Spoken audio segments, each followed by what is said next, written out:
What is up, singers? It's yours truly, Christopher Douglas Keller, coming at you with another singing video. So I put up a poll a couple days ago asking y'all what you would like for me to cover in a technique video. Airflow was by far the biggest winner. Airflow, like everything else we want to get good at, takes some time to really get comfortable with it and to understand. So rather than throwing 20 different things about airflow at you all at once, I'm just going to keep it simple for this first video and cover two things. Number one, don't overthink it. I've been studying breathing techniques since before I was a teenager, and I can tell you right now, there is a lot of them. There's a lot of people that have something to say about it, a lot of different takes, a lot of different approaches, and truth is, I haven't found anything to necessarily be wrong, but I haven't found anything to work every single time either. The more you think about breathing, the more difficult and the more complicated it's going to get. Why should we worry so much about breathing when it's something we've done every single day of our lives? That being said, yes, there are several things you can do, several things you can work on to get better with your breathing. So in these videos, we're going to start hitting some of that stuff. Today, number two, here's what we're going to do. I want you to breathe less. But if I take less breaths, how do I have enough air support to sing those really loud, powerful high notes, loud, powerful high notes, loud, powerful high notes I and everybody else want to sing and hear? Y'all remember lip rolls, lip trills, lip bubbles, whatever you want to call them. One of the main reasons we do that particular exercise is to sync up what's going on in here with air and even our lips. Here's the thing, a lot of us have a tendency to take our fingers and do this. And kind of squeeze back, right? Especially to hit that top note. There's a lot of technical things where we can lean forward to hit the note. We can do little things such as squeezing a little bit just to hit the high note. Let's just roll through the notes real quick. Let's just get it done. It's a great warm-up. Lip rolls, lip trills, lip bubbles, whatever you want to call them. I personally enjoy calling them lip rolls. Are fantastic warm-up tools. In fact, they're fantastic technical tools for your voice to do all the time. But it's too easy to get caught up in doing it incorrectly. And by incorrectly, I mean defeating the purpose of what you're trying to do. I used to think there was no other way to do it than taking my fingers and putting them on my cheeks and pulling back to kind of create a little bit of extra pressure in order to create the lip roll, especially to hit the note at the top. But here's the thing, the goal here should not be to hit the note. The goal here should be to do it extremely easy. Like most vocal exercises, it's so easy to get caught up in thinking we have to hit the note. We have to hit the note. I have to hit that high note. But in doing that, you're not really paying attention to what you're supposed to be doing in the actual exercise. Instead, you're focusing on the note. The note is more of a byproduct. When you do the exercise correctly, the note doesn't necessarily happen right away. It doesn't happen sometimes for months. Sometimes it can take quite a while. But the more you focus on it, the more you do it correctly, the more you're patient, that note will be there. And by the time it actually gets there in doing that particular exercise, you will do it exactly the way it's supposed to be done.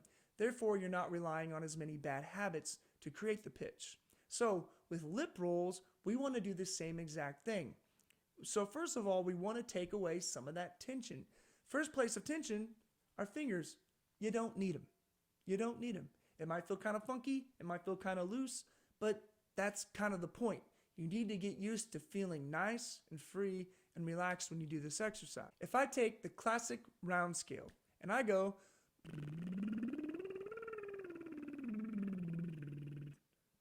that feels pretty good. Now as I keep going higher, watch what happens.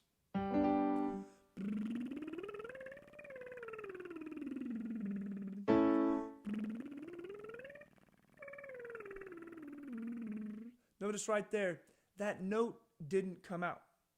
That top note wasn't there. I'm not panicking. I'm not freaking out. I'm not thinking, I better do it again. I better push it. If anything, I'm actually going to relax more. I'm going to use a little less effort. So, yes, we're talking about airflow here, right? So I'm just going to take a breath. I'm not going to think about it. I'm just going to take a breath. Because the air is what's moving everything, right?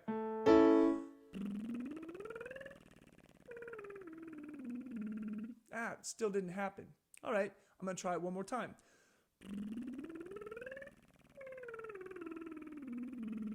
The time was a little bit better. Now watch what happens if I take that same scale, but I do it 2 times in a row without taking a breath in the middle.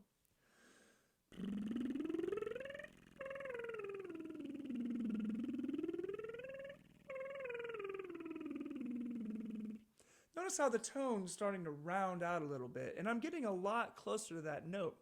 Let's try it a few more times.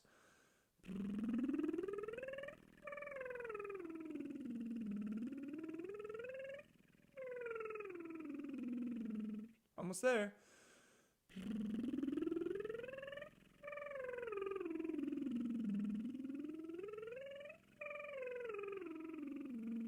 It's getting there. Let's keep doing it.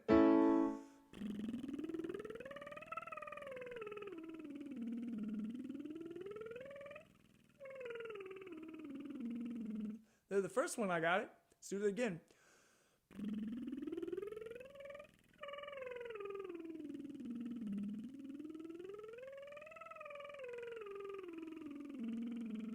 And there it was. Was it flawless? Nah. I haven't really sung much today, I'll be honest with you, because I've been trapped inside, not been able to gig because of a certain thing. I'm sure y'all are very familiar with that. But anyway, oh man, fun stuff, right? But anyway, notice when I kept doing it, it started getting more and more loose. The tone started kind of rounding out a little bit. It sounded to me like it was more relaxed. It sounded like it was a little bit more in control, but at the same time, it didn't feel pushed. It didn't feel like there was a lot of extra pressure on it. So that's the first actual technical thing I'm going to leave y'all with. I want you to take a scale from the bottom to the top, and I want you to do the same run 2 times in a row without taking a breath. If you're always used to breathing in between each one like such,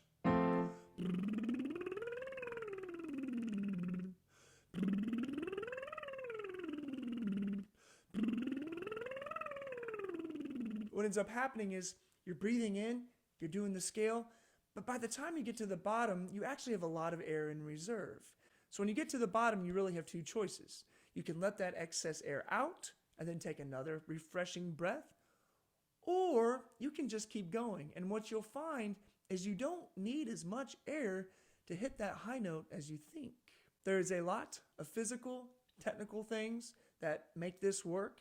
I don't want to get too far into it. I will leave you with this one. You can Google it if you want. Anchoring points in your back. Check that out.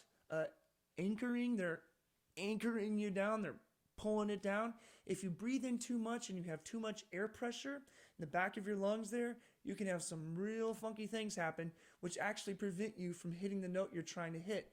No matter how good the technique in here is, no matter how open you are, no matter how much you're trying to keep the lyrics from pulling up too far, whatever you're doing, if you have too much air pressure, it can actually make it more difficult to sing. So, singers, y'all have some homework to do before I put up part 2 of the Airflow series. Thank you for watching. If you have questions, please leave them down in the comments, or if you just have anything fun to say, just leave them down in the comments. We'll see you next time. Thank you.